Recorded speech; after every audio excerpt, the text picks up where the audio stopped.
Commencement de l'Évangile de Jésus-Christ selon saint Jean. Au commencement était le Verbe, la parole de Dieu. Et le Verbe était auprès de Dieu, et le Verbe était Dieu. Il était au commencement auprès de Dieu. Par lui tout s'est fait, et rien de ce qui s'est fait ne s'est fait sans lui. En lui était la vie, et la vie était la lumière des hommes. La lumière brille dans les ténèbres, et les ténèbres ne l'ont pas arrêtée. Il y eut un homme envoyé par Dieu. Son nom était Jean.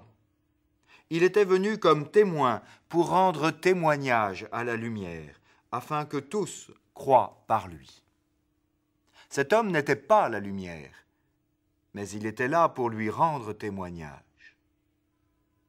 Le Verbe était la vraie lumière, qui éclaire tout homme en venant dans le monde.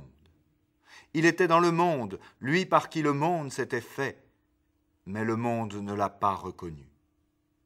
Il est venu chez les siens, et les siens ne l'ont pas reçu. Mais tous ceux qui l'ont reçu, ceux qui croient en son nom, il leur a donné le pouvoir de devenir enfants de Dieu. Ils ne sont pas nés de la chair et du sang, ni d'une volonté charnelle, ni d'une volonté d'homme. Ils sont nés de Dieu. Et le Verbe s'est fait chair, et il a habité parmi nous. Et nous avons vu sa gloire, la gloire qu'il tient de son Père comme Fils unique, plein de grâce et de vérité. Jean-Baptiste lui rend témoignage en proclamant « Voici celui dont j'ai dit, lui qui vient derrière moi, il a pris place devant moi, car avant moi il était. » Tous nous avons eu part à sa plénitude, nous avons reçu grâce après grâce. Après la loi communiquée par Moïse, la grâce et la vérité sont venues par Jésus-Christ. Dieu, personne ne l'a jamais vu. Le Fils unique qui est dans le sein du Père, c'est lui qui a conduit à le connaître.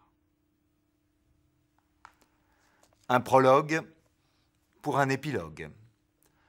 Le prologue de l'Évangile pour l'épilogue de l'année civile. Le Verbe s'est fait chair, il a habité parmi nous. Comme j'aime 3 fois par jour répéter ce verset carillonné par les cloches de l'Angélus. Je repense à ce temps si bien illustré par l'admirable tableau de Millet, où toute activité humaine s'arrêtait comme frappée de stupeur par le retentissement de la joyeuse annonce « Le Verbe s'est fait chair ». Quelles sont belles sur nos clochers les grandes voix de bronze qui portent la nouvelle. Mais les cloches seront-elles aujourd'hui les seules messagères du salut? Nos cœurs chrétiens ne battent-ils pas à l'unisson avec elles? Entrons dans la jubilation de toute l'Église. Répétons ces mots émerveillés de saint Jean. Nous avons vu sa gloire. Cette gloire précisément que nul ne pouvait voir sans mourir, nous l'avons contemplée sur la face étonnée du nouveau-né de la crèche. Dieu a pour nous tamisé sa lumière sous les traits de l'enfance. Dans ta lumière, nous voyons la lumière, dit le psaume. Nos yeux débiles, cherchant comme à tâtons une issue vers le bonheur, ont vu se lever la bienfaisante lueur que nulle ténèbre ne peut contraindre. Le Verbe était la vraie lumière qui éclaire tout homme en venant dans ce monde. Si peu de lumière que nous ayons, il y a moins une chose que chacun sait, c'est qu'aujourd'hui, 31 décembre, c'est la Saint-Sylvestre.